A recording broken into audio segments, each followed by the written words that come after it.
Warning: this stream is rated for mature audiences. Viewer discretion is advised.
Well, ladies and gentlemen, welcome back to the Enigma Blockbuster Cinema Theater and the Arcade Nostalgia Memories podcast. My name is Scotty, also known as EBC. To my right, sporting a yellow head today, a little plasticky, is Legion Cage, also known as Rob. And our special guest today is Norm from NormcoreGaming. Hello, gentlemen. How are you doing this evening? Fantastic. Doing great. Thanks for having me on. No problem. It's my pleasure. Welcome. Thank you for being here. This is the Arcade Nostalgia Memories podcast where the points don't matter and it is not whose line is it anyway.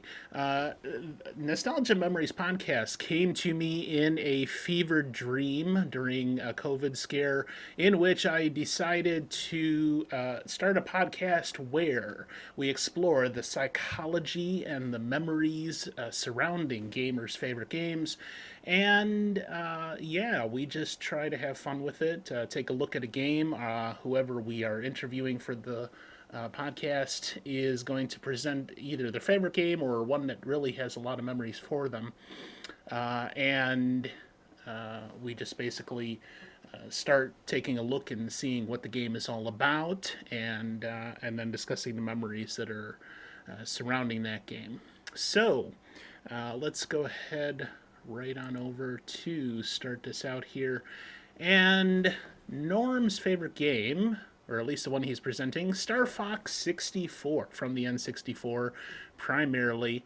And I actually remember this one because, I mean, if you've listened to this for any little length of time, I, uh, I'm not a gamer. I have, played obviously video games in my lifetime, and they were a big part of my childhood, especially regular NES. And then later on, we did have an N64, and I don't know if we actually like own Star Fox 64, but I do remember playing it. Probably for about 5 or 10 minutes, and then going, I don't think I can do this, and giving it back to the video store or wherever we got it from. And yeah, now I think the main games we played on the 64 was Ocarina of Time, Pod Racing, Mario Kart 64, a couple of others like that. I do remember playing Buck Bumble once. I thought that was pretty interesting, but and probably kind of similar in the fact that you're actually having a flight mechanic here. You're flying a ship. It's also obviously a shooter. Um, and our chat already wants you to do several barrel rolls. So make sure you get that in when we're talking about Star Fox. Uh, so released on April 27th, 1997. Let's see. I was 14 years at the time. How old were you, Norm? I turned 7 that year, so 7. I was very much a youngin when this game came out, and it blew my mind. All right. On the N64 in 1997, also ported to the Wii in 2007 and the Switch in 2021. And they did do a port for just Europe on the Wii U in 2016. But why don't we hand it over to my co-host Legion Cage, who will tell us a little bit more about what was going on in history when this game was coming out. All right. Now, correct me if I'm wrong, Scotty. I think I heard you say something about like April 12th, 1997. Is that what you said? I got my information from Moby Games, and they said April 27th. April 27th. Okay, I think I think you're not wrong, but I believe that was the Japanese release date. The Okay. United States release date was actually June 30th. So that's I just wanted to make sure because that's the information that I had and went with the U.S. date. Because like a lot of retro games, they they released in Japan first because until the mid 2000s all video game companies were Japanese based. Gotcha. So it was just commonplace for them to release in Japan and then come here. So, so Monday, June 30th, 1997 was the release day in the United States of Star Fox 64. At that time, bad boy Billy Clinton was our president. Tony Blair was the UK Prime Minister. It's actually a pretty big day in history because the United Kingdom actually, that was the day that they transferred sovereignty of Hong Kong back to China. And that's obviously been a tense subject over many, many, many years anyway. So it's kind of cool that this came out on that same date. Close to my heart on this same date, Bloomsbury Publishing in London published Harry Potter and the Philosopher's Stone. Philosopher's Stone is actually the original title of the book, not Sorcerer's Stone. They changed it because there's some kind of issue with censorship about the name Philosopher's Stone here in the United States. I don't know. Fun fact within the book series, this is actually the day that Dumbledore, June 30th, 1997, that was the day that Dumbledore was killed per his request at the hands of Severus Snape. So, Spoiler alert. if you didn't know that Snape killed Dumbledore by now, yeah. But a little fun fact there on that. If you're listening to the radio, the top 5 songs in the United States, Puff Daddy and Faith Evans's "I'll Be Missing You," obviously a tribute to, I believe it was the Notorious B.I.G. And I'm not a huge hip hop, rap, R&B fan, but that is a very, very good song. Number 2 on the top 5 is Hanson's "Bop." So a lot of people were definitely listening to that. Bob. Continuing down what you may be listening to on the top hits on the radio, Meredith Brooks is. Can I say a bad word on our podcast? No, absolutely not. What the hell are you doing, you freaking dumb. God, Okay, God Meredith damn Brooks' it! B word was number 3 on the charts. Mark Morrison's Return of the Mac is number 4, and Bone Thugs and Harmony's Look Into My Eyes was number 5. Those are all great. I was gonna say, like, I'm familiar with all of those songs, and I think that's the first time on this podcast that I've been familiar with all of the songs on that list in the top 5 in the United States at that time. So I wouldn't say that I like all of them, but I'm familiar with them. I at least know Return of the Mac? Amazing. Famous birthdays on June 30th, 1997. Boxing champion Mike Tyson turned 31. Olympic swimmer and gold medal hoarder Michael Phelps turned 12. And wrestling superstar The American Nightmare Cody Rhodes turned 12 as well. But we're here to talk about Star Fox 64, and that's when it released in the United States. Star Fox 64 was one of the top-selling games in 1997, second only to Mario Kart 64, obviously on the same system, which is a very impressive feat considering, like I said, it was the number 2 top-selling game of 1997. There were a lot of other games in 97. While commonly criticized for not making a dramatic leap over its last-gen predecessor, SNES's Star Fox, the reviews were generally positive. It was a common criticism. I got a bone to pick with that common criticism, but I'll get into that later. That's fair. But the game still received a 9.125 out of 10. Some of these ratings were real weird, but they got a 9.125 out of 10 from EGM, 36 out of 40 from Famitsu, 8.3 from GameSpot, 8.7 on IGN, and 4.325 out of 5 in Nintendo Power, garnering an overall 88 out of 100 Metacritic aggregate rating.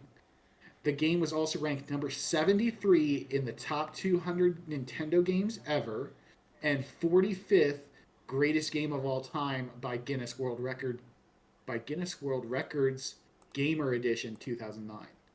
In the first 5 days of launch, more than 300,000 copies were sold, and selling more than 1 million units by the end of the year. So 6 months, 1 million units. Boom. So yeah, and this is the game that had the Rumble Pack featured. Like, so I think it came packaged with the game, correct, Cage? I don't remember if it came packaged with the game, but I do believe it was the first game to utilize the Rumble Pack. Right. So, I would assume that meant it came packaged with it. A true game changer in the video game industry. Nintendo was ahead of its time for all the crap that everyone gives Nintendo for being so far behind because, like, the Nintendo Switch is not 4K. They were the innovator of almost everything. Well, see, and I remember when, we had gotten the 64. Now, keep in mind, I never had a PlayStation or an Xbox or anything else. I started with the first console I had was an Odyssey. Then I had, I think, an Atari 7800. Those were both short-lived. Then I got the granddaddy of my youth, which was the NES, and I had that for many years. Me and my brother's grandmother bought us the N64 when it first came out as a Christmas gift, and I remember feeling at the time starting that 64 up and looking at that weird ass controller and going, what the hell is that? Nobody had ever seen this design before, and just me going, okay, let's figure out how this game is played. And I think Joel was saying up in the chat that we had Tetrasphere and a couple other. So some of those original N64 games, just trying to sit there and figure it out and going, wow, 3D graphics and just operating a controller, figuring out how it worked. It was great fun, and to me at least seemed extremely technologically advanced. In the mid 90s, taking a look at this and seeing how it all operated. So yeah, I mean, at least at the time, Nintendo was definitely the leader in the field for creating new technologies, making it look good and everything. And since then, they've gone batshit crazy or something like that. I don't know. Especially with like, man, I got pissed when they released the NES Mini a couple of years ago, and there was none to be had because they were snatched up by all these black market dealers on opening day. And yeah, it's like Nintendo What's that? just create more, you know. One thing that's fascinating that I think is worth noting for the sales of this game is that Nintendo Power used to release VHSs to their subscribers. So we used to get videos in the mail of promoting Donkey Kong Country, Majora's Mask, various games that they were pushing. So Star Fox was actually one of the games that they promoted via VHS. Although I don't remember getting that one, but you could find it on YouTube, and it's pretty hilarious how bad the acting is. And they basically take a lot of shots at Sony, take a lot of shots at Sega. It's really funny, but it's good if you have time to check it out. Cool, cool. All right, we're gonna go ahead and take a quick short commercial break, and then come back with the main playthrough, starting with the first part of it. It's about 30 minutes long, and we'll get into the questions that are already showing up in our live chat. If you are listening on the audio version of the podcast, we request that you come out and check out the live stream. I don't know if you've listened to episodes 1 through 3 or any of them on the audio version of the podcast. You may have noticed that I'm not that technologically advanced like Nintendo when it comes to fixing the audio and making sure everything sounds good and professional. There's, spots where it just doesn't sound good because somebody fades out, or you can't hear this, or that's too loud, or whatever. Obviously I'm learning and honing my skills in that to try to make it sound more professional. But one of the things that I did decide from the get-go is that I wanted to do this live, record it, no second takes, and then just go in and edit the audio and post that as the audio version of the podcast. And I did that specifically because I'm much more of a fan of real life than something that has been created to present the best version of something. And yeah, there's something to be said about professionalism, but I'm really a big fan of live takes, and just whatever we have, that's what we roll with. So yeah, there's lots of different things that you would be able to hear, I'm sure, including in our new recording space, because we just moved the PC that we are streaming from, me and my brother, and we invested that in together, so we share the space. Dogs barking at various times because there's dogs in the floor beneath me, and yeah, it's just it's fine. I'm okay with that. So I hope you're okay with that too. If you're listening to the audio version of the podcast, we do suggest that you stop by the Twitch channel, which is twitch.tv/EBC2021, and watch the live recording of the podcast. It's a blast. You get to watch the actual video of the playthrough of the games that our guest is presenting, and all of Legion Cage's fantastic hats, which today, I mean, I'm not going to tell you exactly what type of hat it is. You'd have to stop by the channel to see what it is. It's extremely yellow. He is a Nintendo banana today, and I love it, and you really need to stop by and see it. So once again, thanks for stopping, at least listening to the audio podcast. If you get a chance, stop by Twitch and see it in action. All right, welcome back, and now we're going to start the first part of Norm's playthrough, Star Fox 64. Norm, why don't you begin by telling us about the story behind Star Fox 64, how that story was developed along the Nintendo series that surrounds it, and then tell us a little bit more about like the gameplay. Yeah, so what's interesting about Star Fox 64 is it's the second released in the Star Fox series, but it's not really a follow-up to the Super Nintendo one that was released before. This is almost a retelling of the first game.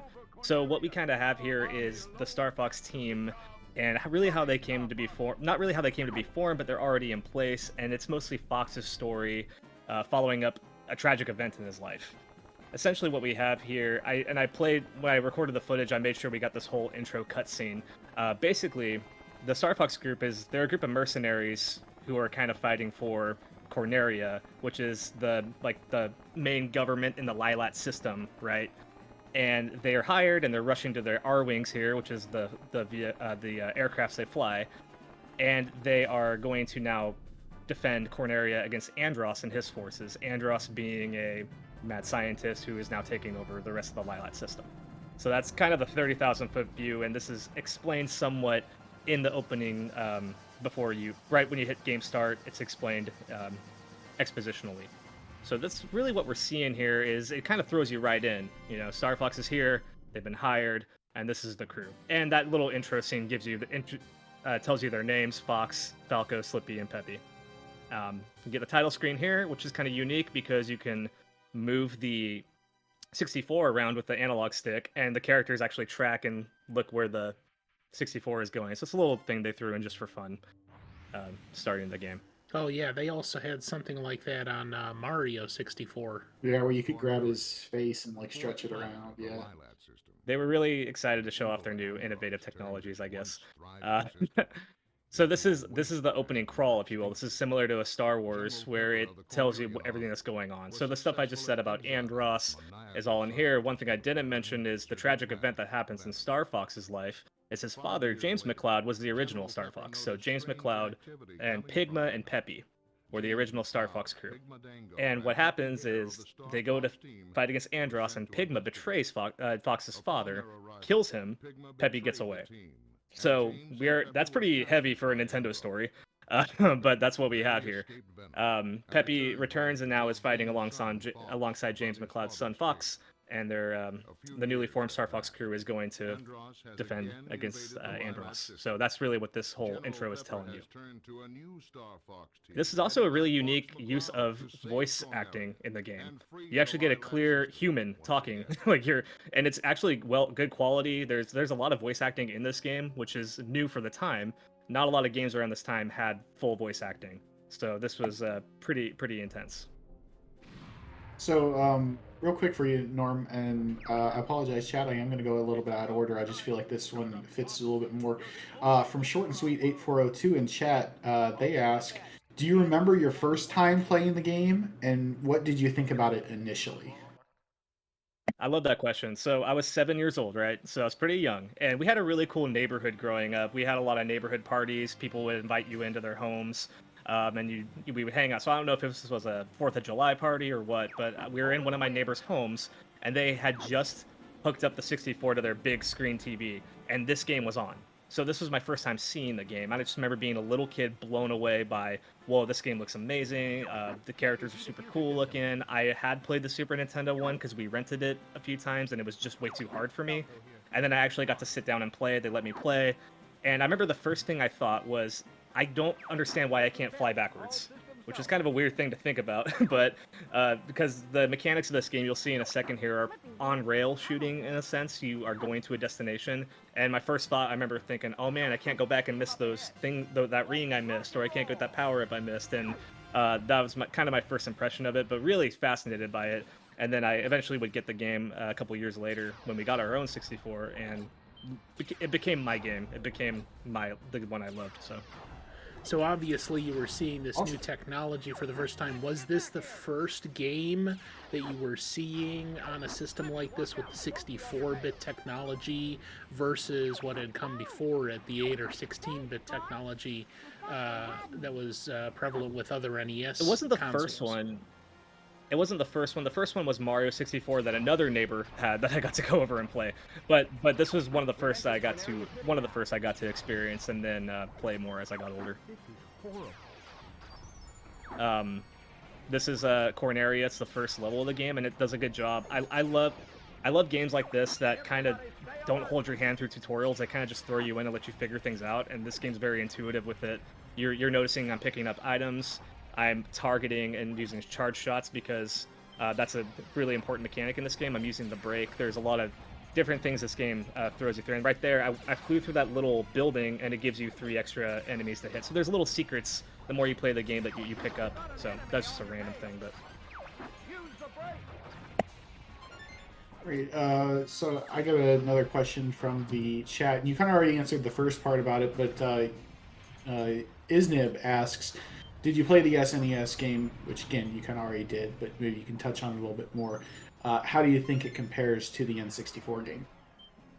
Yeah, thanks, Isnib. I played the Super Nintendo one as a little kid. We would rent it a few times, and it was just way too hard. I was so young, and it's a hard game even now as an adult. But I liked it. I thought it was cool. I liked the characters in it. I thought it looked neat at the time. As far as compares to this game, I don't think it compares well at all. I think this game is everything that game wanted to be and more. It's smoother. The gameplay's better. There's voice acting. The replayability on it's higher. So, you know, I don't think they're super comparable. And if you want to get into Star Fox, to me, this is the only game you need to play in the series. And you know, I'll say that's kind of fair, Norm. We talked before the podcast started, and you know, like I'm not going to lie to everyone, and I'm not going to bash it, but I'm not the biggest fan of the Star Fox series in general. But watching this gameplay, actually, right now, it looks a lot better than I remember it. Which the N64 to me is not a great era of games to relive their graphics in the now, you know. And this game actually does look a lot better than I remember it. So does that mean? Yeah, and the frame rate. Does that mean, Cage, that you're going go ahead, to play it here sometime soon? Just Probably to not. No. Sure, kind of. I don't want to say she owns the N64, but it'll be part of more of her streaming setup as opposed to mine, because it would require switching out a converter to be able to put it on my setup. Oh, gotcha. I won't say that it's impossible for the idea of it. It, like I said, it looks a lot better than I honestly remember it, and maybe it's just because I am remembering the SNES version. But yeah. Can be. This game, actually, the frame rate, and it feels smooth. It still feels good to play. That's why I love playing it and revisiting it all the time. And obviously there's some textures and graphics that don't hold up as well. I mean, it's a 64 game, but this is one of my favorite games to revisit. This is just commentary on the gameplay here. There are some arches you can fly under, about maybe about 60-70% in the level, and if you fly through all those arches and Falco is still in your party, he hasn't been shot down, he'll find a secret passage through a waterfall. So you go through that waterfall and you fight this boss instead of the other boss, and if you fight this boss, you get to go on the expert track. Now this is that's one thing that's really great about this game, is the more you play it, the more things you discover.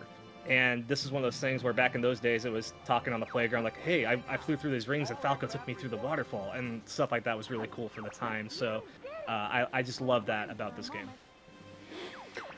Can you start telling us a little bit about the game mechanics? Because like we had mentioned previously, and as just about any gamer knows, the N64 controller is pretty freaking weird. And it's definitely something that you have to get used to. And I know, especially now that it's been ported to like the Switch and everything else, people are using those types of controllers now. So obviously when we were kids playing this on an actual N64 with the real N64 controller, so can you talk to us a little bit about the game mechanics, operation of that controller, how to make the most out of playing this game with the controls as they were playing on the original console? I think fortunately for this game it's not too complicated from a control standpoint, even though you have like 50 buttons on the 64 interface. So you would hold it as you would hold most 64 games, with your left hand in the middle where the joystick is and your right hand on the right where the A and B buttons are. The D-pad doesn't come into play at all with this game. The main buttons that you'll be using here is the stick to move, and then A to shoot your laser and B to shoot bombs. And then the Z button is kind of your left trigger, and the R button as your right trigger. You would use those to do barrel rolls and put your ship to the side. in different modes. So now that's not to say the C buttons are useless. If you press the top C button, you'll get to a first-person view in certain levels. If I wanted to in this level, I could have. I just never use the first-person view. But they actually had that in this game, which was unique. You use the bottom C button to brake, the left C button to boost, and then the right C button, I believe, is when you get an intercom call, which pops up on the screen. So now that I'm talking about it, they're all used in some aspects. But maybe because I played it 5 million times, it's simple to me. But the main buttons are are the A and B. All the C buttons get used. I didn't even think about that. And are you playing this now on a different controller in your playthrough? So what I'm playing here is on the 64. I'm using my original cartridge I had as a kid. I'm playing on my system, and then I'm using the regular controller here. I haven't honestly played it on. Actually, I have. My buddy had it on the Wii U, and we did a show for his podcast, and I played it on the Wii U Virtual Console, and it felt clunkier. It just didn't feel the same because you don't have the same. It just didn't feel the same. So I'm not sure how it is on the Switch. I haven't tried it. Well, and that's the biggest thing with me.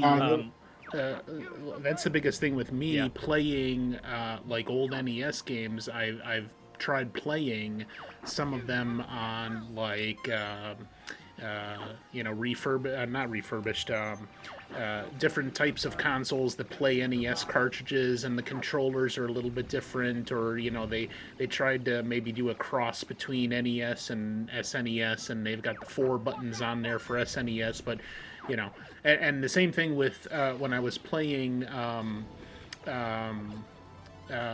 Super Mario All-Stars cartridge on SNES, and that's got the original 3 Mario games on it. Trying to play Mario 1 on the SNES controller just does not work for me. It doesn't feel the same as that original NES controller. Yeah, it's kind of the same thing with this game in particular. So that's I totally see where you're coming from with that. What you grow up with, that's what you want,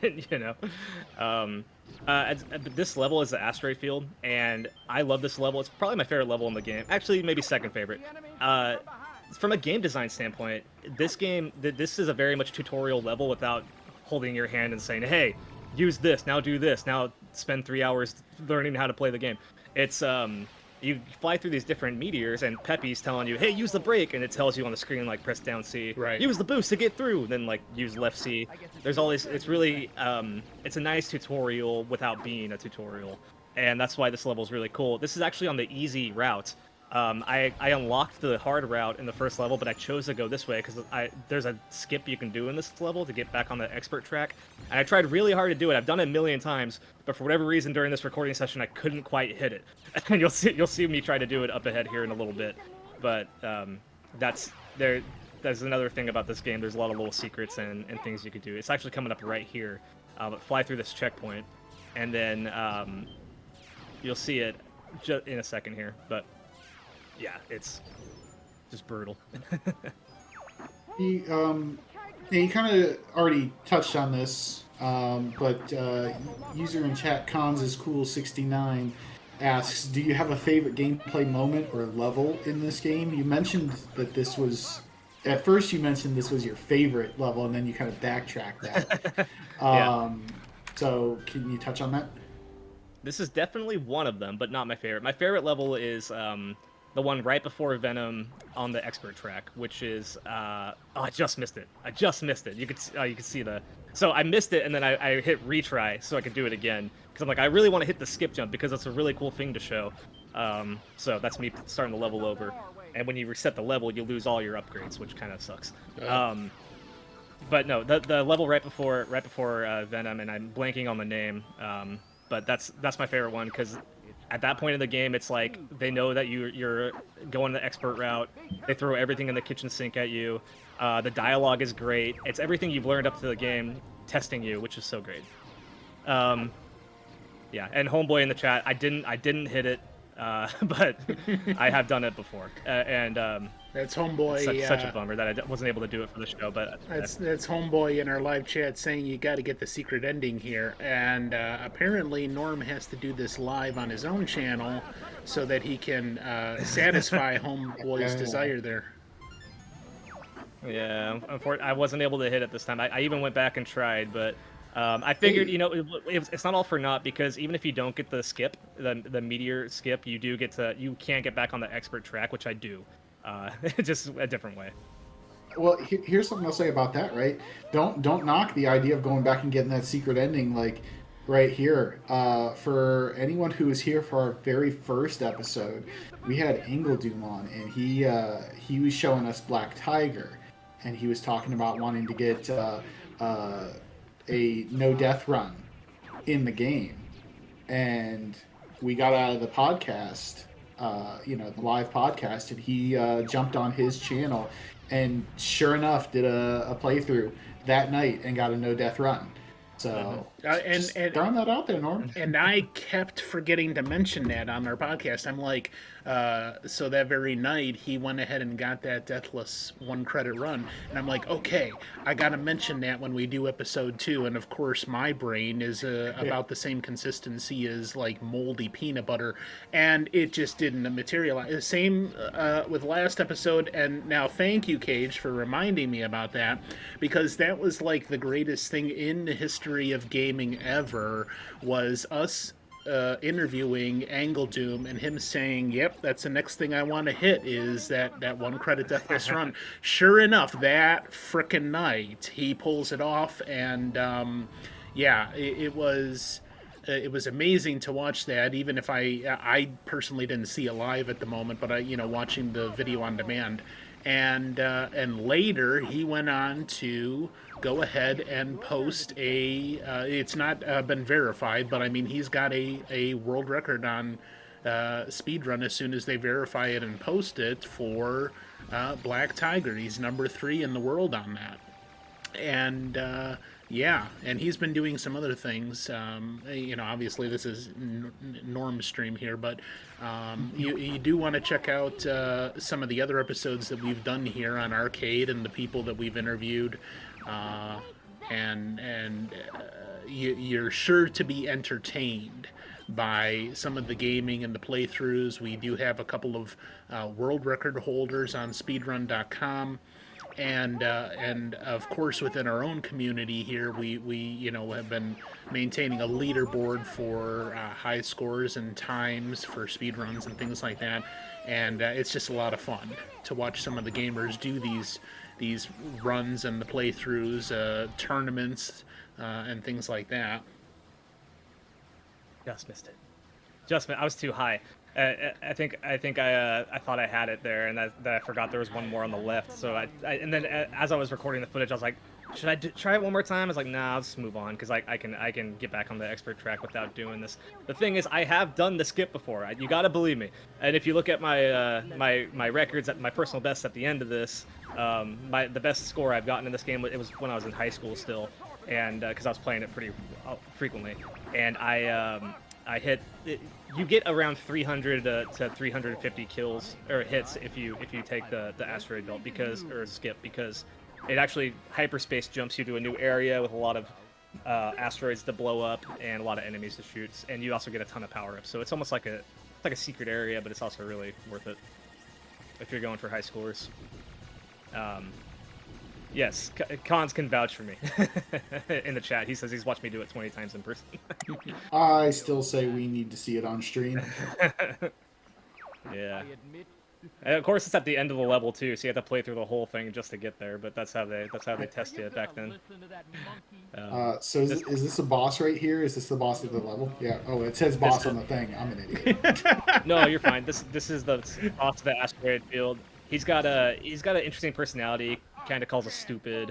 Falco has a good line here. He says, "Are you gonna listen to that monkey?" Because he does he kind of does a fake out. Like, he's like, "I admit defeat. I'm no match for you." Then he turns around and then he has a different form. But we did him away pretty quickly. I didn't really talk too much about the crew that you have. They all bring something to the table. So Slippy, the Toad, is kind of the rookie of the group and young and inexperienced. But Slippy analyzes the shields of bosses. So Slippy provides to you the health the boss has. So if Slippy's out of your party, you won't know how much health the boss has. So Slippy has a lot of value there, even though he tends to get in trouble a lot. He also, within the crew, is the mechanic. He works on the ships. He built the Landmaster, which is the the tank you get in a certain level, and the submarine as well. So Slippy is valuable as much as people dislike Slippy. Peppy, who's the seasoned veteran, gives you tips on certain bosses. He'll say, aim for this, or aim for that, or do a barrel roll, or hit the brakes. So Peppy is kind of like your advice guy. And then Falco doesn't give you advice or help, but he's the most skilled pilot, so he will find secrets for you sometimes, and he's the best fighter out of the three. So Falco, yeah, honestly, Slippy probably brings more value than Falco in some aspects, which is kind of funny. Okay. So actually, touching on the characters there, and I assume this is what they mean, but Star Road Gaming Cafe in the live chat first wants to know, can you do a barrel roll in real life? Don't worry, I didn't forget that question. I can't. I can't. I'm sorry, Joel. But also wants to know, which is your least favorite character? He's actually coming up right here, so I'm glad you asked. This level is our first introduction of the Star Wolf team, which is like the rival team of Star Fox. And there's one character on the Star Wolf team that actually there's a few, there's a couple, but there's one in particular I despise, and that's Andrew, who is Andross's nephew. He's just on the team because he's Andross's nephew, so it's blatant nepotism. This guy is terrible. He does nothing cool, and I just irrationally have disliked him ever since I was a kid. Pigma being a close second. What that translates into is he's not cool. He doesn't do anything worthwhile. So he kicks your butt this whole game, doesn't he? Not at all. He's actually the worst member of their team. I like Star Wolf as a character. I think he's interesting, and there's a rival to Star Fox, and his design is pretty cool. But Andrew has no business being there. He has no business, and he eventually gets kicked off the team in later games. So shows you how much they value him. He's only there because of his dad or his uncle. It's a classic "my uncle works at Nintendo" meme. Well, I don't know about you. And I like how you shot Falco there. I don't know about you all, but I can easily do a barrel roll. All I got to do is, find a slightly descending surface and lie on my side, and then everything in my path gets destroyed. Hey, that's at least one variation of the barrel roll. I assume Joel was talking about getting in a plane and doing it, which I've never flown. So, okay, right there, I took out one really quickly there. This level is only in all range mode. So there's two types of modes in Star Fox. There's on rail where you're heading towards a destination and you can't go backwards, and this is all range mode, which is like a set cube, like a cube plane where you can fly around and you can. And your wings change a little bit, but you can go backwards. And what I'm doing there, that technique is that if you hold the right trigger or left trigger, your plane will turn like this, and you can turn faster. So a good technique I like to tell people playing this game is do that and then hit the brakes at the same time, and you'll be able to turn really fast and get to like who you're trying to chase. I'm doing it right here, and I'm going after one of the guys, and I'm going to try to gun him down. There, got him a few times, got him. So I got Star Wolf right there because I did that technique. So that's something you guys can do. That doesn't help much with the audio podcast, but watch the video and you'll see. Yes, please join us for the live podcast. Well, if you couldn't tell from the audio of the playthrough, I mean, what good are you? I mean, you need to hear what is actually coming through the speakers and interpret that into what the gameplay is supposed to be. Or you could just stop by the Twitch channel and watch the video live. That's the best way, but that's too easy. We can't do that. So we got through this mission pretty quickly. If you satisfy the conditions and you defeat Star Wolf in time, you'll be able to go in there and get the bomb out. And so there's a difference between accomplishing a mission and completing a mission. If you accomplish a mission, you get to go to like the harder route or a different area. But if you only complete it, you stay on the easy route. So yeah, this is the part where we head back into the intermediate course, and then eventually we'll get all the way to the expert course. Norm, you kind of just brought up something that reflects a question that was brought up in chat a little while ago. So Tuba Swan asks, is this the sort of game you would try to 100% as a completionist? Yeah, and there's a few incentives to do that, but nothing that's really like super crazy. If you get the high score like I did right there, you get a medal on each planet. and you want to get all the medals. If you do that, you'll be able to unlock some secrets in the multiplayer mode. You'll be able to unlock tanks and landmasters, and you'll be able to unlock a mode where the characters are outside of their vehicles and running around with guns. So that's pretty much all that comes with unlocking the medals. But it has a high replay value, so you can do stuff like that. And it's if you're a completionist, you would want to. I think it speaks to you. It's not super daunting, but it's something cool you can do. This is a lava planet. This level's tough because whenever your allies talk, they are losing health. They're losing shields, and you can't do anything about it. So Peppy in this playthrough was already pretty low. He just took a lot of hits in the last level, so he's gonna go away pretty quickly. You could tell. You can see his health just deteriorating fast. And your ship also goes down, so you have to continuously get rings to stay healthier, and make sure that you're not gonna crash. So the rings refill your health. Is there any way to bring your team members back? So what happens is if they go down, they basically go back to the docking bay, which is the Great Fox. We haven't really talked about the Great Fox, but that's the first thing you see in the game, where it's like a naval ship. Like, what are those things called? Like a flight carrier, naval carrier that has a bunch of ships on it. Aircraft carrier, yes. I'm not good with my terminology. It's like that. So that's where Great Fox follows you around. That's kind of the base for Star Fox team. And if an ally goes down, they go back to the Great Fox and they have to repair their ship, which costs them the next mission, and then they come back for the next one. So you lose them for a whole. I lose Peppy for the rest of this mission, and then the next one, and then he'll be back on the following one. Usually, I'm pretty good about not letting my allies die. In my best playthroughs, they don't die once, or they maybe die once, but they don't technically die. They get crashed. But this playthrough, it was unique in the sense that everyone at some point gets shot down. So that's kind of that's not I wouldn't say it's a first for me, but it's pretty rare when that happens when I play this game.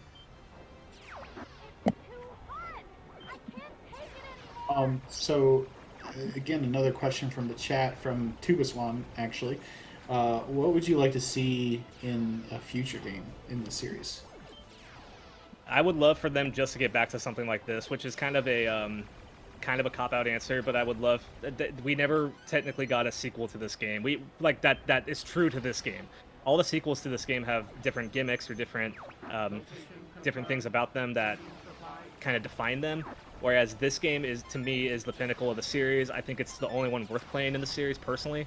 I think it's great. I think it still holds up. And if they just get back to something like this with updated Switch graphics, I think could look fantastic, and I think the fans would love.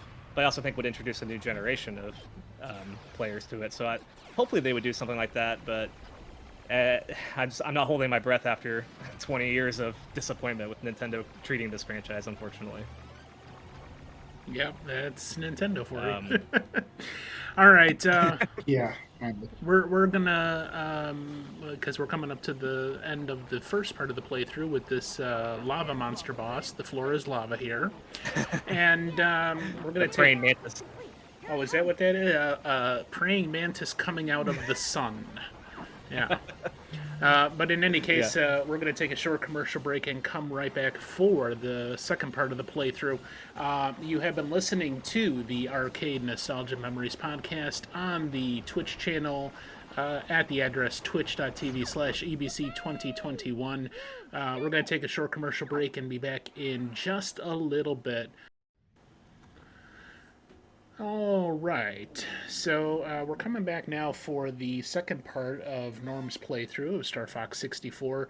In this second half, we're going to be discussing more of the memories surrounding this game that Norm has, and some of the nostalgia aspects of it, the psychology behind a little bit of why this has become such an important game to him over the years. And of course, in our live chat, please go ahead and post your questions, and Cage is going to field those to Norm as we go through this.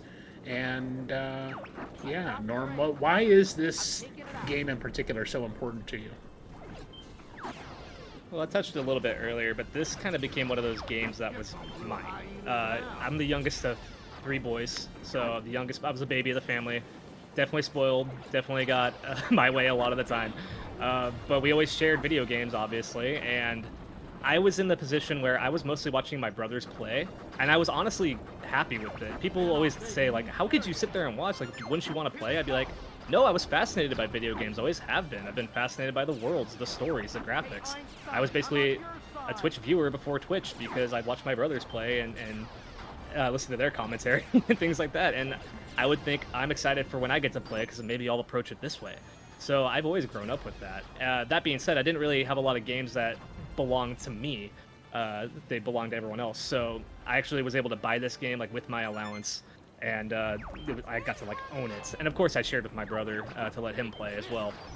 But that's one of the reasons this game is dear to me, and I loved it. I still do love it. I can revisit it all the time. It doesn't change, which is great.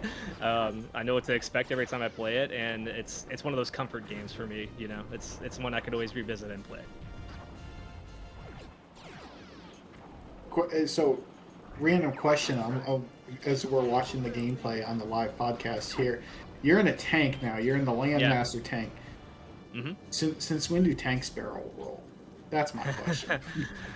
Well, I don't think this technically barrel rolls. It can, you know, and you'll probably see me do it a few times, but the barrel roll itself is like a deflector shield as well to deflect lasers, and this thing doesn't do that. It just rolls out of the way. So, it kind of, I don't know. I can't really explain it. It does have this cool little jetpack thing like I did right there to grab the items. This level is one of my favorites just because it's different. And I love the boss in this level. He's this train conductor, and he's just always like, step on the gas. They're still coming. And like you can hear him like talking the whole time. He also has one of the most gruesome Nintendo deaths I think ever. So we'll see that here in a little bit. But this is a fun one. Yeah, no matter which route you take, you will have one Landmaster stage, I believe. Actually, no, that's false. There's one that you could take with none of them, but you will have a submarine instead. So you do get one vehicle change every route you take.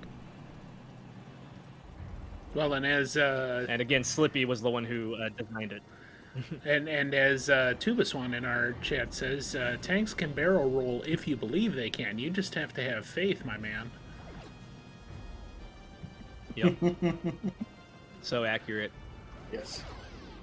I actually did not know that that the barrel roll, and the Joho mentioned in our live chat that technically the maneuver that you're doing is not a barrel roll, even though that's what they call it. But I did not realize that in the R wing that was a deflector shield at the same time too. So like, yeah. The whole do a barrel roll being like this big memed thing from Star Fox, and it's not just a aesthetic thing. It's a useful maneuver, and I did not know that until tonight. It is very handy. What I'm doing here on the live video is I'm unlocking a secret ending to this stage. If you hit all 8 switches and then the big switcher, you get to go to the expert area. So this is an important thing if you want to get the true ending of Star Fox 64. So, and it can be annoying, but as long as you know where all the switches are, you should be okay. That's why I'm rotating back and forth, making sure I hit them all. And there's some audio cues that help you know if you hit it or not.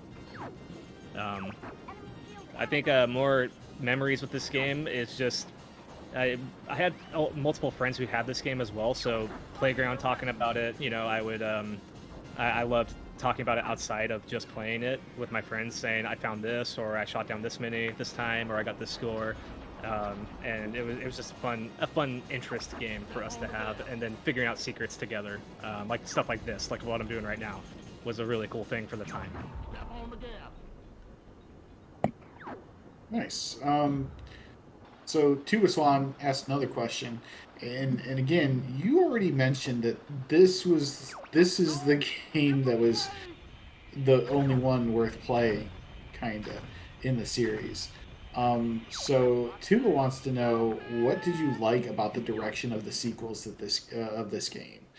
Like, what they did that was different. You know, was there anything that you liked? Like, maybe be a more appropriate question. I have to rack my brain because really what I want is this. I want them to go back to this, but because Star Fox Assault was probably the next closest game to this, but even that they added a lot of things that I thought were not necessary. I thought the exposition and story in that game was too much. I would have preferred it to be simple like this one, where you're just kind of going through and piecing a lot of things together as you play. I'm a fan of stories that, and video games in particular, that kind of put you in a world and let you kind of discover what that world is without them blatantly telling you everything that's happening. And I think, you know, some of the history of like planets in Star Wars do that really well. There's one level that I didn't go in this playthrough called Zonus, and it's a toxic planet. The water's toxic, everything there's disgusting. It's like industrial's taken over, and there's the lore of that planet is it used to be a lush homeworld, but it got overran by the industrialism and just the toxicity of what pollution. And it's kind of neat because it's like that's in this game, and you need to kind of figure that out, but it doesn't blatantly tell you that. So there's just little things like that I appreciate. And really, honestly, I can't really think of anything I liked in the sequels that I really enjoyed. I hate to sound like a Debbie Downer there, but it's just most of the innovative things they tried to do didn't really work out for me personally. This is the stage, by the way, that I like a lot. This is my favorite in the game. This one's a lot of fun. So, can you talk to us a little bit about like specific memories that you have that are associated with this game? What is it that like you would go ahead and boot this up on your N64 and hit a spot in the game and go, and instantly in your memory you're remembering this particular thing? One thing, and I just remember getting home in high school, even like because I played this game as a kid, but I was a little kid, but I was even playing it in high school pretty frequently, and I would get home from school, you know, put a bunch of bagel bites in the toaster oven, you know, and then just have this giant plate of bagel bites while I'm playing through Star Fox 64. Like, and I remember thinking at that time that like, man, this is pretty awesome. And now I look back on that, and I'm like, yeah, life doesn't like that was like that was one of the best moments. Like just not having to worry about adult life, being able to just get down on snacks and play my favorite game.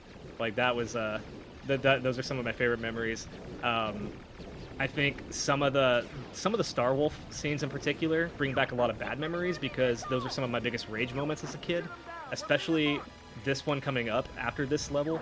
Is one of the hardest parts in the game, where you have to shoot down all 4 Star Wolf members, and they have advanced ships. And those were some of my early gamer rage memories, where I would get frustrated.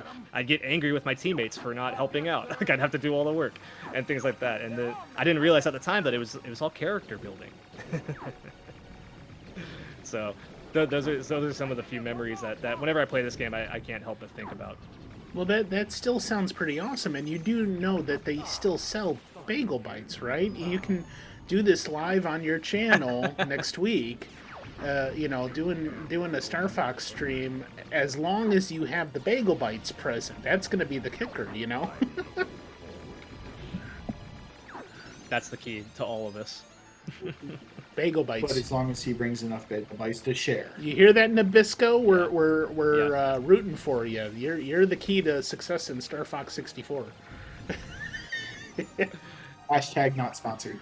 No.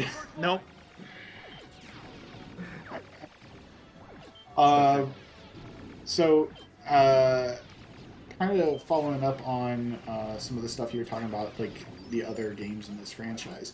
Malegio in chat had mentioned that Star Fox Zero was pretty good, which was on the Wii U, and they want to know, did you ever play Star Fox Zero?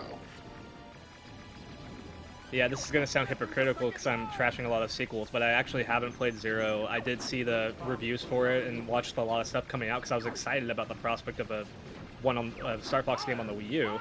And it wasn't just the negative reviews, but it was the fact that they force you to use the motion controls and the tilt controls on the Wii U gamepad.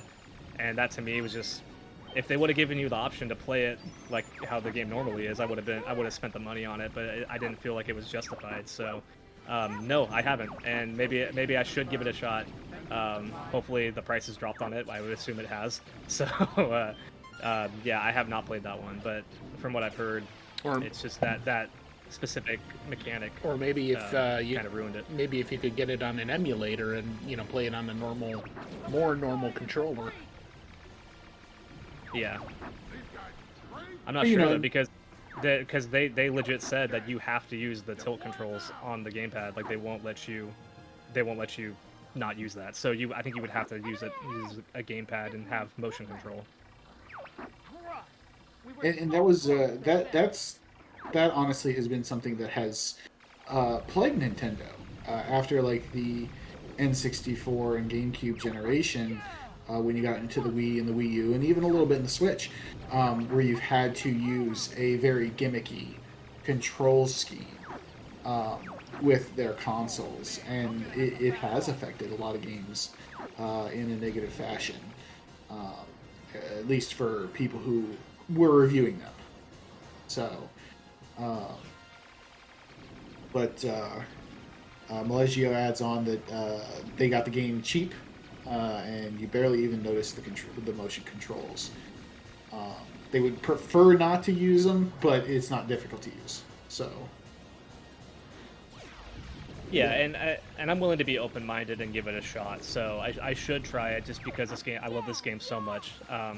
But that's part of my issues here is that I really just want a true sequel to this, which we haven't got, and that's also me needing to get over myself in some aspects. But but I should give it a shot. Don't try to buy it at GameStop because apparently you can only get a digital version for $59.99. So Yikes. that's not good. True. This we're coming up on the part where I'm losing some of my allies again. I lost Falco right there, which like I just don't know. I don't know where I went wrong, but it's kind of a bummer. This is a part that this enemy uses this laser move, which is honestly looks pretty good for 64. And there's a few other things with this fight that are really unique. Yeah, this is a cool boss for sure. And then after this boss, we get to the final level of the game. So it's not a long game. You can get through it pretty quickly if you played it a few times. That's why I like the replayability on it. Tuba Swan again chimed in and said, what advice can you give someone who's never tried this game before? That's a good question. I think approach it not to where you'd expect to be really amazing at it at first, because it takes some time to get used to it, and the more you play it and the more you get used to the controls, the more accessible it becomes. But I would say don't be afraid to fail, and don't be afraid to get shot down a few times.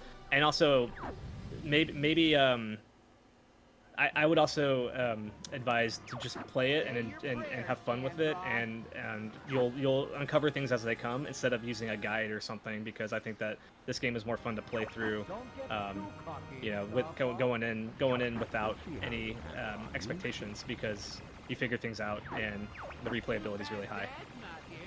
This is the redemption of Star Wolf. So this is where they have better ships and they're harder to shoot down, and this part can be really difficult, really difficult.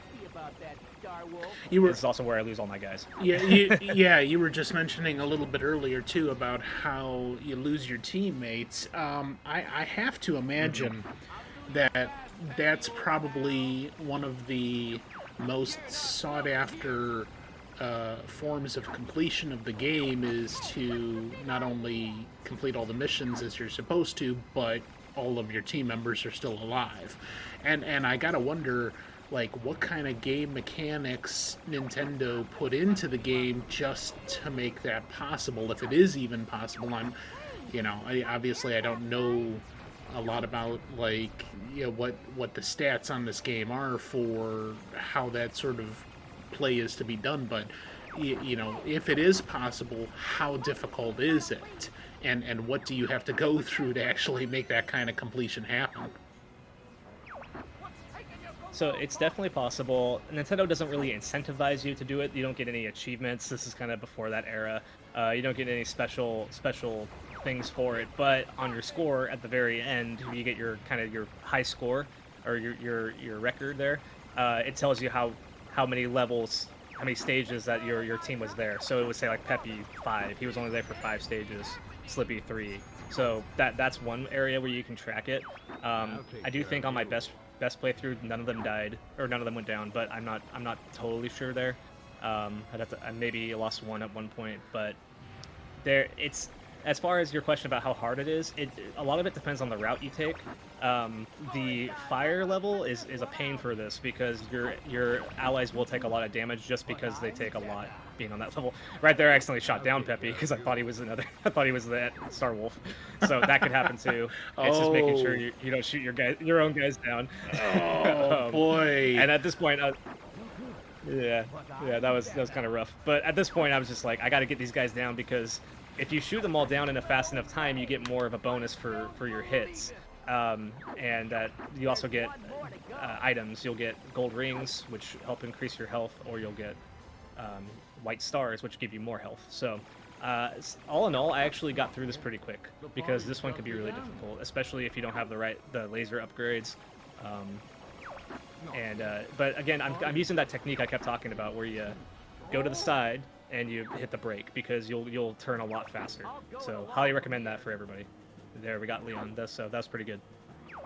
But yeah, this was the memory of Rage, was this stage. But it doesn't bother me as much now as an adult. But as a kid, it was very infuriating. You know who's really We're infuriated? heading to the final boss now. Is Slippy, because Who's you that? killed him. This is kind of funny though because the dialogue changes based on who you have. So usually Slippy right there, as you go into the final trench run here, Slippy says "Fox, no," and he's not there. So literally no one said anything. If he's not there, one of your other crewmates will say something. But unfortunately, I had nobody. So Fox just says. Instead, actually, his line changed because normally he says, "I'll go it alone from here." But without any teammates, he says something like, "This is the final stretch," or his dialogue changes. So that's Wow. really interesting that Nintendo, that they put the work in to do stuff like that, where you get varied dialogue even for a game this old. I think is pretty cool. This is our fight with Andross, the final boss. Now there's 2 different Andross fights. If you go the easier route, you don't get the true ending. You fight Andross, and then you kind of defeat a robot version of him, which is not the real Andross. So that basically implies that he got away. If you go the true ending, which is this way, you defeat Andross, and he shows his true form, which is really just his brain and his eyeballs. So I don't know what the deal with that is, but you have to defeat the brain and eyeballs form of Andross, which apparently is his true form. This is almost like classic Star Trek, with a giant head just floating in space, and he's ascended to a new level of consciousness, apparently. Yes. So Short and Sweet 8402 asks, any specific memories surrounding the first time that you beat this game? That's a great question. Yeah, I was a kid, and I remember beating it, the regular version, or like the easy version, and being satisfied, like being pretty happy that I did it, because this game is hard, especially when you're young, but also being a little bit unsatisfied because if you do the easy way, at the very end, instead of saying the end, it has a Andross laughing. So as a kid, I was like, well, that was kind of a bummer, but I was happy. And then when I beat it, the true version, which was this one, I was very ecstatic. I felt like I accomplished something. And I've beaten this game hundreds of times, but I do remember the first time. I was about 8 or 9, and it was I remember just feeling elated. My question would be, like, how, as an 8 or 9-year-old, would you not be traumatized by this brain it and is swimming so eyeballs and trippy. space? So really trippy, Right? man. It's like the entire game, you're in space, and then you've got the land part with a rolling tank and all that, but then all of a sudden you're thrust into this gigantic room where you're fighting against a brain and shooting eyeballs. I'm like, dude, I want what Star Fox is smoking.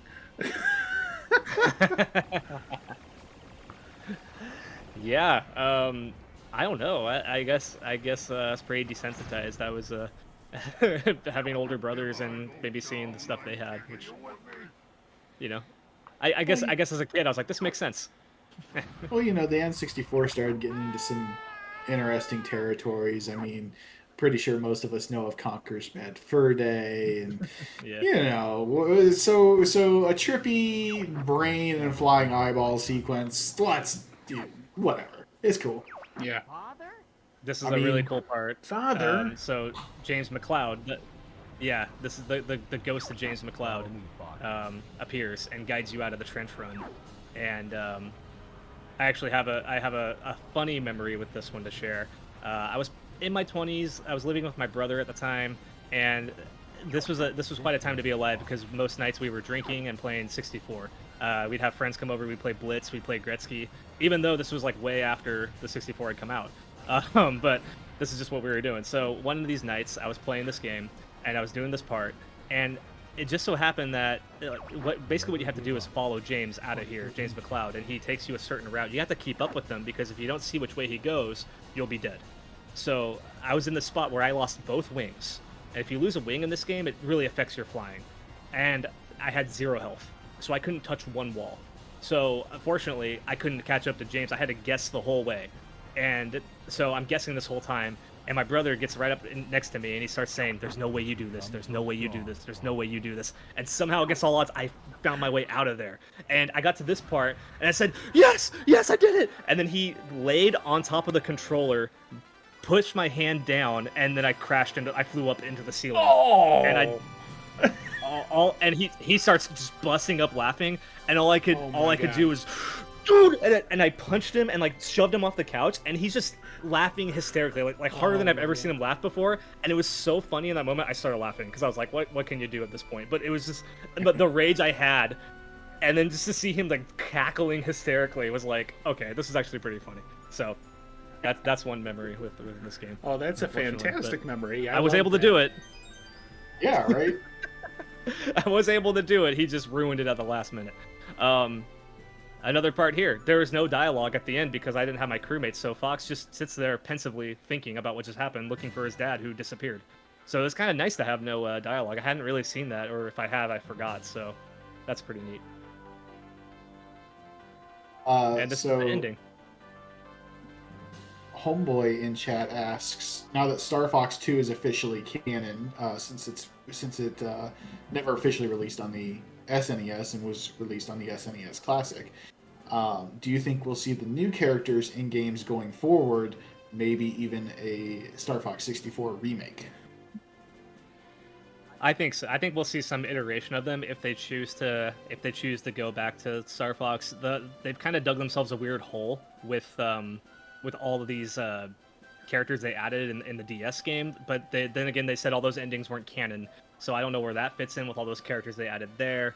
I'm not sure where if they do a 64 remake, I think that would be the best option because then you can kind of start fresh with a new slate of characters, and I think it would make sense for them to bring those characters back. So I honestly I would like to see that. I think they need to add some characters to make the game more accessible, but also maybe and I think those two would be a good pick actually. Do you think that they would be more likely to do a remake of either like the OG Star Fox or the N60 or Star Fox 64 versus like doing a complete reboot of the franchise? It's a good question. I think that they realize as much as Nintendo hasn't done much with this game, I think they realize the impact it's had and how much people love this one and consider it the pinnacle of the series. So if they were to hard reset Star Fox 64, I think that would kind of be a bad call. But I don't know if they would completely revamp it from the beginning. I think they have enough to work with, but maybe a direct sequel to this game is kind of what I would hope for. Like immediately after this what happens in this game, the events of this game. But you do have to do something with the Wii U game you made, which I don't know where that takes place. So I'm assuming it takes place after this game. So have you played the? This is their Star Wars moment where they get medaled. Have you played that Star Fox 2 that was released on the classic version? I have, yeah, and I wasn't I wasn't impressed with No. it, but then again, I wasn't expecting to be just because of when it was released. But I have played it, and I thought, okay, I see where they were going with this. It is better than the first Super Nintendo game they released, but also I understand why they chose not to release it, Yeah. because at the time of gaming, it just wouldn't. I don't think it would have sold well. Time for us to go now. Yeah, and for anyone who's not familiar with that, what we're referring to is Star Fox 2 was in development. It was actually completely done for a long time. It was like this kind of like mythical thing. It was completely done for the Super Nintendo, but in its time frame of when it was about to release, the N64 had been announced to the world, and Nintendo wanted to focus on the N64 and not the aging Super Nintendo. So they can, even though the game was completely done, they scrapped it. They completely got rid of it from the idea that it was going to release, and worked on Star Fox 64, releasing it instead. A few years ago, they came out with the Super Nintendo Classic, which was a little box that had a bunch of games preloaded on there, and they decided to release officially for the first time Star Fox 2 as part of that. It's a very epic ending. You have the Great Fox Over the Horizon, and the orchestra score actually really picks up right here, and it actually plays really well. It sounds it's very, the music sounds a lot similar to Ocarina of Time, which is kind of neat. And boy, are they running really fast. Right? I mean, they're kind of keeping up with this large starship, right? Yeah. So like, They sure get Perspective's a hell of a thing. They sure get their exercise in. All right, so we're going to go ahead and wrap up there because we got a couple more minutes left in the playthrough watching the end credits of the game here. But I do want to thank everybody for tuning in to the Arcade Nostalgia Memories podcast. If you're listening on the audio version, I know I say it all the time. I'm going to say it one more time. We really would love to see you on Twitch for the live recording of the podcast, and that's on my channel, twitch.tv/EBC2021. I'll also give a couple of shout outs to my co-host Legion Cage, also known as Rob. He is at twitch.tv/Legion Cage, spelled LEGIONKAJE. And our special guest tonight has been Norm from NormcoreGaming, and he is at twitch.tv/Normcore, just like it sounds, NORMCORE_gaming. And of course, next week we have been promised that he will be doing a Star Fox 64 stream with Mini Bagels. And Nabisco is going to sponsor the podcast from now on. That has been all confirmed. Yeah. And he's going to do it or else.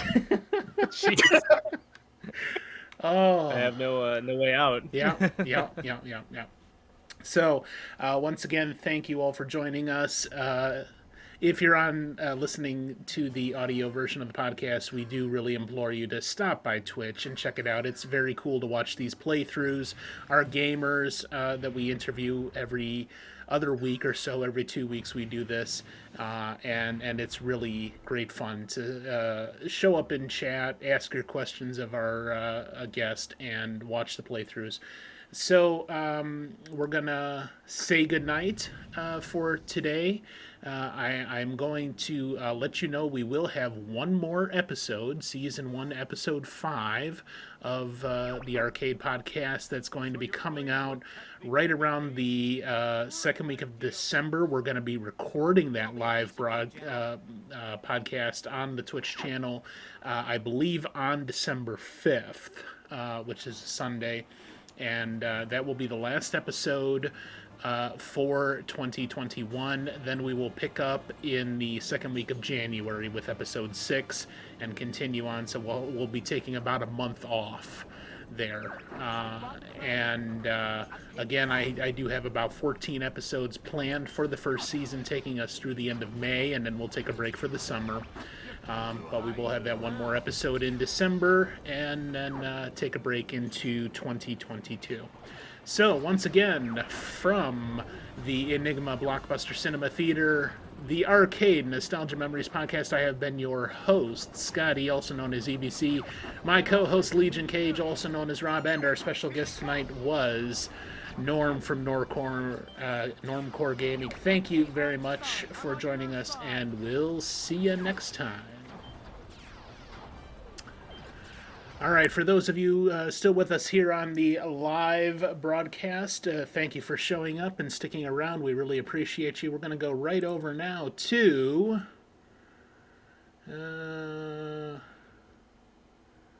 if this does it right here. There we go. Some coming attractions. First of all, 3-Player EXP is a podcast that Norm has been doing on his channel with Tuba Swan and the Gaming Avengers. Norm, can you tell us more about that?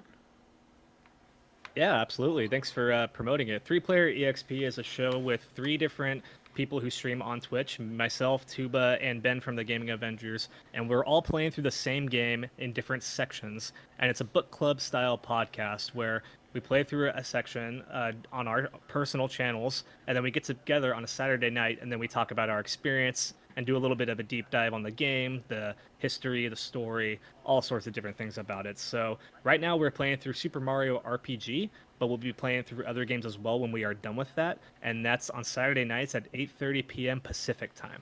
Okay, every Saturday Two night. quick things about that. Yeah, I just want to confirm. Every Saturday night, 8:30 p.m. Pacific time, you said? And how long is it going to be going here with your current playthrough of Mario RPG?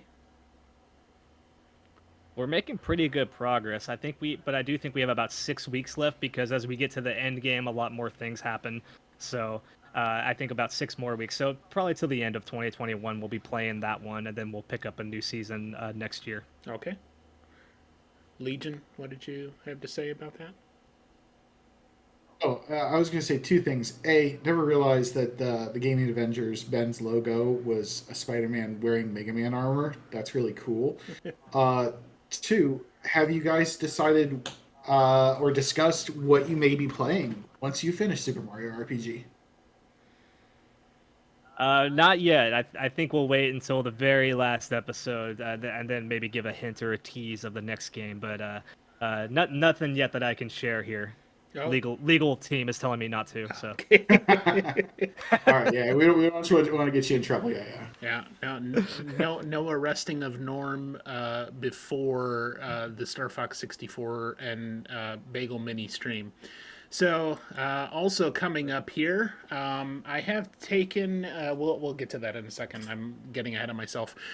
This Sunday, I am not going to do, as I normally would, a public domain movie night this Monday, simply because we just got finished moving the PC over to its final place, and I'm also doing a lot with work at the time, so we will pick up public domain movie night again in a week from Monday, and I'll advertise some of that later. But my personal next stream will be the EBC Thanksgiving special that will be a week from Sunday on November 28th, early time, 6:30 p.m. And I did that specifically because we're going to be going for about an hour and a half. And then we're going to be raiding into the thing that immediately follows that, which is a brand new book club style podcast, Reading in the Dark. That's going to be premiering on Short and Sweet's channel, Short and Sweet 8402, starring Short and Sweet, Watch Whitney, Steph Babies, and Riley and Cecilia from the Horror Struck podcast. They're going to be reviewing Stephen King's Carrie. You're not going to want to miss it. It is going to be a fantastic time. That's going to be starting at 8 p.m. Eastern Standard Time. So I'm going to do the Thanksgiving special at 6:30.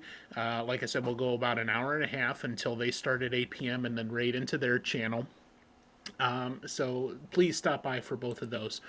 And then finally, as I mentioned earlier, the last episode of Arcade in 2021 is going to be Sunday, December 5th. It's not confirmed yet, locked in, as we say in the show biz, but the guest should be Rageful Riot OG, and that should be Sunday, December 5th, 5 p.m. Eastern Standard Time. Of course, any shows that occur on my channel, I usually try to make sure that my schedule is accurate at least a week out. So you can always go on to my Twitch schedule, and you should get a pretty good idea of what's coming up at least in the next week or two, if not for the rest of the year. So Sunday, December 5th will be our last episode of Arcade in 2021. Then I believe the next episode will be not until January 9th, so a good month off while everybody deals with the holidays and yeah, lots of stuff going on during that time. So we'll just be taking a complete break for a month on that. And then the final thing, you may have seen some of the commercials that aired earlier. The return of Star Road Gaming Cafe tomorrow at 10 p.m. Twitch.tv/Star Road Game Cafe. You're not going to want to miss that, especially the beginning of that stream. Like, I mean, if you're going to be free and available to watch something, tune in exactly at 10 p.m. You're going to want to know exactly what's going on right at the beginning of that stream. It is the return of, well, what I affectionately refer to as bruh, but yeah, the esteemed colleague in our community. And he has been gone for quite some time for many different reasons, but he is returning tomorrow night at 10 p.m. Eastern Standard Time, and it will be a blast. So, once again, thank you all for joining us. I really appreciate you. You may see behind me these giant bay windows that were not before in my previous streams. That is because the streaming PC that my brother and I invested in together is now in its final resting place, where it may rest in pieces for the rest of its days. And yeah, so we're actually going to be doing some special things. We'll have a green screen behind us here so that we can put you know, just about anything up there. And now that it is in its final place, the schedule will continue unabated. We'll be presenting a lot of different shows for you. In fact, if you go to my schedule on Twitch right now and scroll through it, you're going to see some great upcoming shows all the way into next year. They may be a little bit different than the schedule says, as we you know, tweak some things and make sure, you know, everybody's schedule is handled here, but that it's going to be pretty accurate. So we're going to have a lot of fun, a lot of great content coming up here. I did mention previously that the Patreon is coming. Our next, you may have also seen in the Discord, I didn't do a promo for it here, but you may have also seen in the Discord, our next audio drama is coming out on December 19th, Christmas Insanity. And we'll also be announcing several things, including the Patreon, that night. You're not going to want to miss that either. So I really appreciate all of you coming. Do we have anybody that we want to raid at this point? If you want to... Sleight of Game did redeem. Slight redeemed for... Gamers of the Weeb. Gamers of the Weeb, exactly as... I'll put it back in chat here for you. I got it. Gamers of the Weeb. Okay.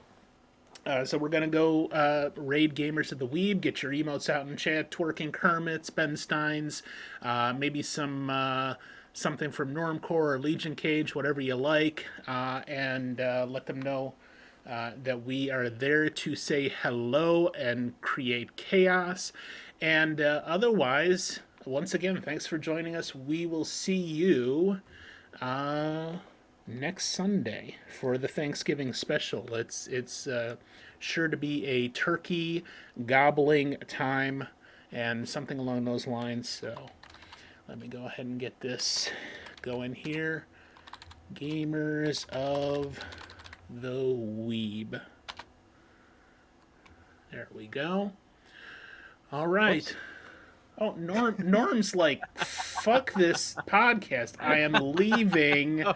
Bye. No. I kicked my light over, so You kicked now your my light. screen's all. All right. Thank you all. Really appreciate you. See you in about a week. And don't do anything I wouldn't do because I'm not going to do that shit. See you later. Bye bye.